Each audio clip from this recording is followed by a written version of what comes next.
Please raise your hand if you've ever done something you didn't really want to do because you wanted to impress someone else. All right, that's a lot of people.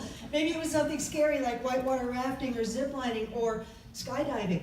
So think about how that thing made you feel, and I said, I'm going to do one of these things this week, and you want to come with me? Your answer? No. Because you remember how bad it felt, how you were just pretending to like something. For me, that adventure was canyoneering. This morning, I am going to tell you about what canyoneering means to me.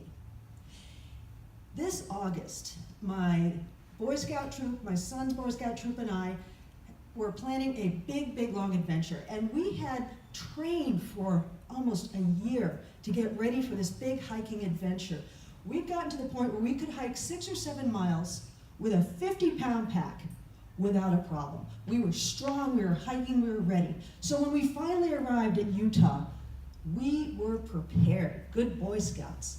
Utah looks like this for miles and miles. Beautiful red sandstone, lovely vistas.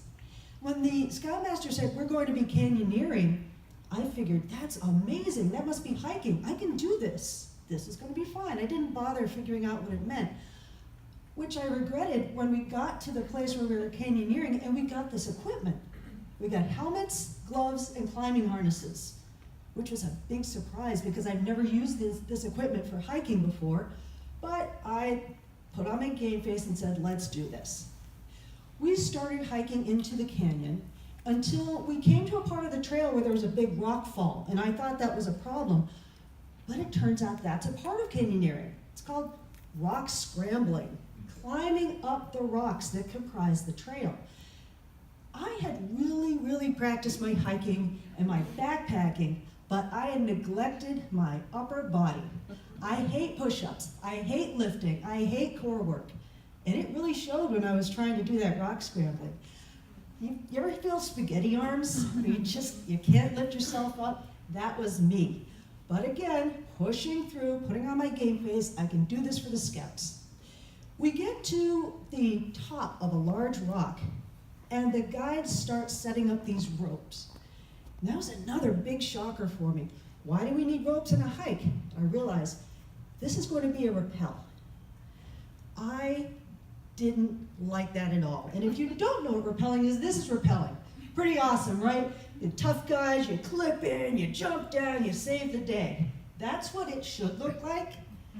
But when I was doing it, I was totally not into it. I was terrified. We learned that these ropes that we were going to trust our lives to were something we should clip into, and we were going to be lowering ourselves down. Again, using that upper body strength I didn't have. And I thought, this looks really easy for you guys. You guys are like this big. But I've never done this before. This was my very first rappel. It was 150 feet, and that is how tall 150 feet is. Imagine. Again, I have to have the game face. I'm a scout leader. I can do this. I'm asking you to do it. I can do it too. I didn't like it because I knew from experience that I lock up when I'm hanging from a rope. A rock wall, 4 feet up, it doesn't matter, anything. If I'm clipped to a rope and I'm hanging, I freeze. I couldn't do that.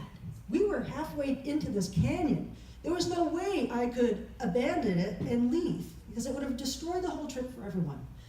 So instead, I stared at the rock wall. And as I'm going down it, I'm thinking, this is the most fascinating view of my feet I have ever had in my life. This rock wall is so nice and so red. I got this. This is okay. And it was okay until we reached that big dent and I swung around. And I could see across that beautiful expansive vista and down. And there's my son, he's about this tall. And I locked up. I just froze. And I grabbed onto my rope. And when I did that, I felt my wrist hit the carabiner. And the carabiner is where the rope passes through. And it was so hot that it burned my arm, made a big blister. And that pain made me concentrate. And I thought, I can't just hang here, I've got to go. So down I went, and I hit the ground. I've never been happier to finish anything in my entire life.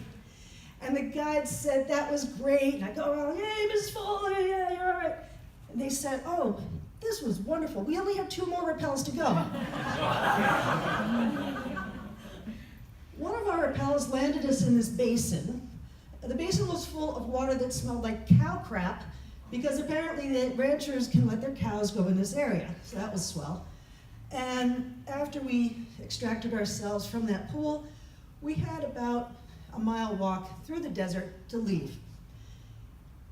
If I were a motivational speaker, I would end this lecture by saying, growth begins at the end of your comfort zone. Find the thing that scares you, do it, get past it, and you will be a better person for that experience. I'm not a motivational speaker. I hated every single second of canyoneering. And if I had known what it was before we left, I would never have agreed to it. But that's not to say that it wasn't a valuable learning experience, because I did learn 3 very important lessons. Lesson number 1, I'm an awesome team player.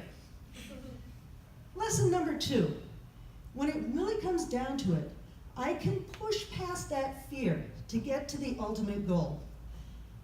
Lesson number 3, I should really look up the meanings of words I don't know.